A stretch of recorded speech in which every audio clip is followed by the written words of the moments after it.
I am doing a ramble about YouTube power because I've been watching a few videos when I had a moment today, and I've sort of noticed something that I find interesting. Um, it's who has influence and who has power on YouTube. It's, it's not a pretty picture if you get to the stratosphere of YouTube. I know that.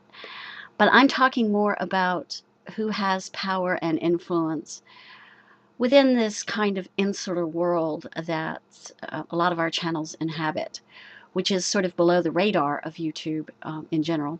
And it focuses on people who are interested in philosophy and ideas, um, lots of other stuff too, but a lot of isms get discussed here, you know, feminism, um, all those kinds of things.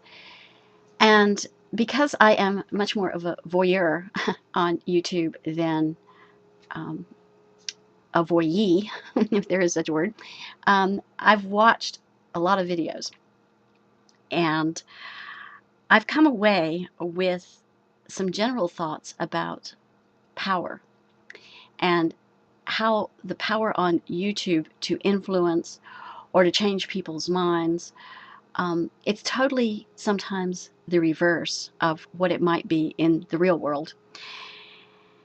And around that, I've noticed, for example, that there are a couple of professors here. I mean, I was a professor, but I don't do that anymore. I write. But there's Professor Anton. There's, of course, Conference Report Fred, and there are a couple of others that are interesting to watch who don't post quite as often.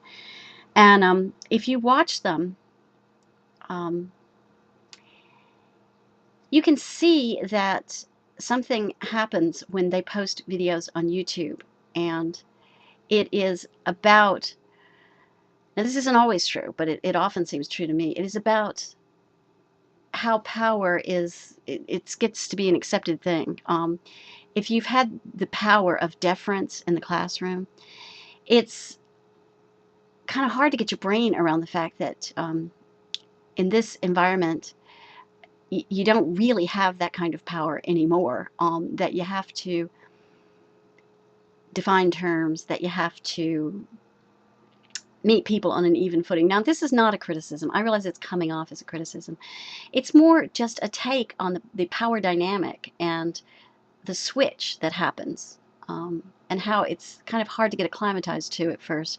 If you are accustomed to people taking what you say in lecture and maybe asking a few pointed questions, but not really getting to the crux of what's going on, not really asking about the power structure of the configuration, because everybody who's in the classroom is consensual to being there, wants a grade, wants to be there to play the game.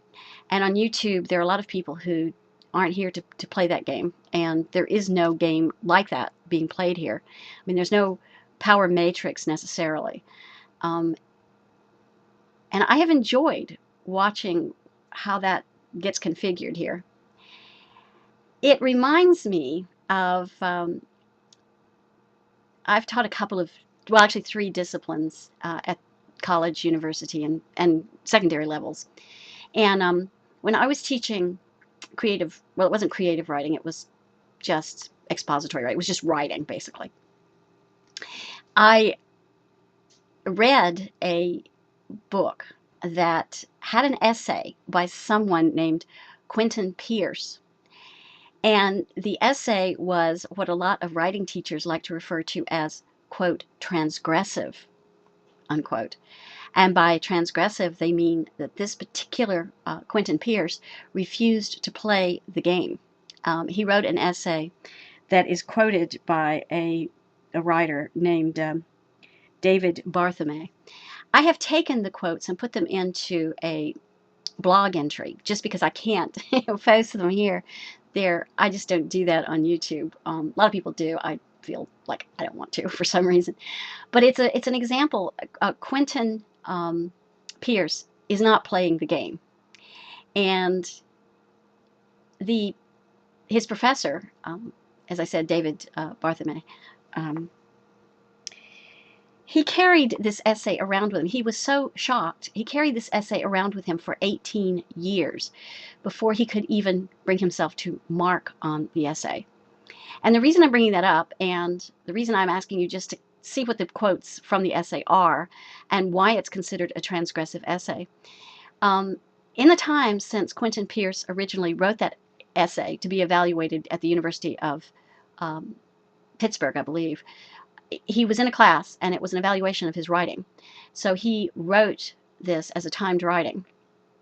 In the years since then, the transgressive behaviors have become much more common, I think, and much more not transgressive, just part of social interchange. I guess my question is, how do we see this kind of thing? Because if you read the text of Quentin Pierce's essay, you're going to see it's very similar to a lot of the content of a lot of YouTube videos. And I'm not castigating any aspersion. I'm not saying anything negative about Quentin Pierce. In fact, what I'm basically saying is there value in learning a new game and learning to play a new game? Because we are post-authority in a lot of sense. We are post just accepting what people tell you is true. And yet, in universities and in classrooms all over the world, and the ones I'm familiar with most, which were in America, the game is still played as if nothing has changed in society, and it has. I mean, shouldn't we be asking, or should we be asking, how we make the game a real exchange of information again? Or do we continue to play the ideas that the old structures still apply in some settings? And if we do that, what effect does that have, if any, on students? I mean, if you're a student, do you find that you play a different game if you're sitting in a classroom with a professor or a teacher? And what kind of different games do you play? I'd just like to hear what you have to say and kind of just listen. Anyway, take care. Talk to you later.